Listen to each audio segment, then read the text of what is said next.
in order to do the slip stitch, I want you to practice a little bit. If you notice, I just took another scrap and I folded it in half, and then I tuck the two ends just so they meet each other. Okay, just like that. And I'm going to put a pin in there to hold that.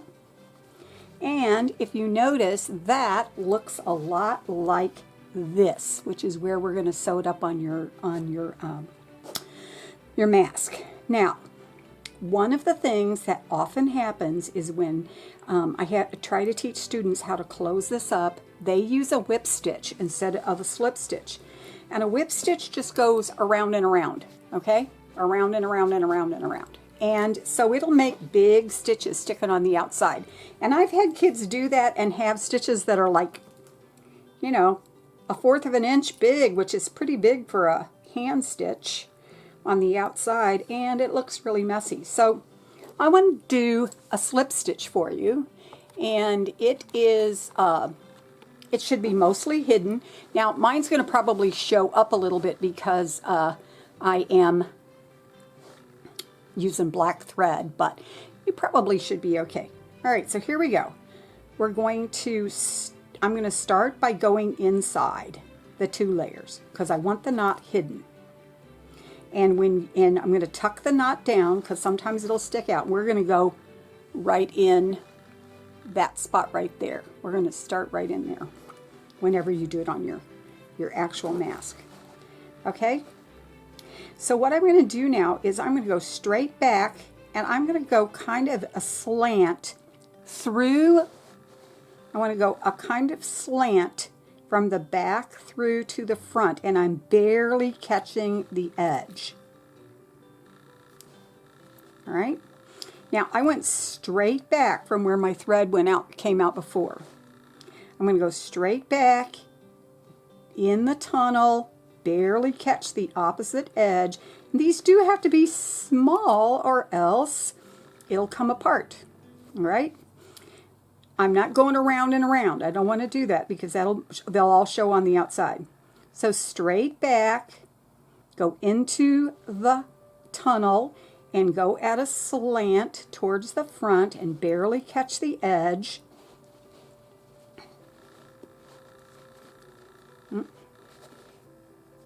And pull it tight. Now you can see mine a little bit because they are black. If I were using this kind of pale green, then you wouldn't be able to see them at all. I'm going to do about 3 more, and then I'm going to show you how to tie the knot. Okay, so straight back. I'm going at a slant through the tunnel, the back tunnel, and up through the edge of the front. Straight back. Add a slant.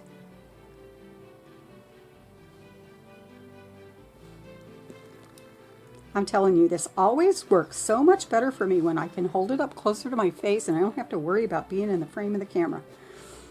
Because stitching my mask together didn't take that long, really. It was pretty easy. Okay, so straight back, add a slant. I'm going through that back tunnel, add a slant towards the front tunnel. I'm barely catching that edge. And 1 more, and then I'm going to tie a knot. So straight back, through that tunnel, barely catching that edge. And now what I'm going to do is to tie the knot, I'm going to get rid of the pin because it's in my way. To tie the knot, I want to take a little tiny stitch through both edges. Really, really close to the top. I do not want it to, I don't want a big whip around. I want just a little tiny one, okay? And remember, to make a knot, we have to hold on to that loop so it doesn't pull too tight too fast. I'm going to go through the loop once and twice, and I'm going to be careful and pull it carefully, carefully, carefully all the way down to the edge right here. Okay, so my knot is right there. Now, I don't want to cut this thread right here because then I'm going to have a little thing that's sticking out. But what I can do is go in between the two. So you're going to be going between the 2 edges of your mask.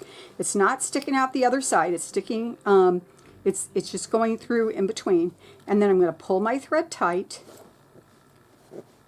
Okay, and then I'm going to take some scissors and clip that off. And now that tie it's at least 1/2 of an inch long, it's hidden inside, and it's not going to show. And if you notice, you can barely see those little stitches, even though I use black thread on this green fabric. I cut a thread that is about as long as from my fingertips to my shoulder. I have a knot. It's a single thread, and I have a knot on only one end. So I'm going to start in the corner here where the inside seam was. And I'm doing this so that I can make sure that my knot is on the inside. And I'm just going to check to make sure that it's all tucked down in there, because I don't want to have anything showing on the outside. And then remember, I am going from the back, barely catching the back, and going at an angle towards the front, barely catching the front. And I know this is a little harder to see because it's purple on purple, but it's what I've got. Okay, so straight back from the previous stitch, go at a slight angle, just barely catching both edges.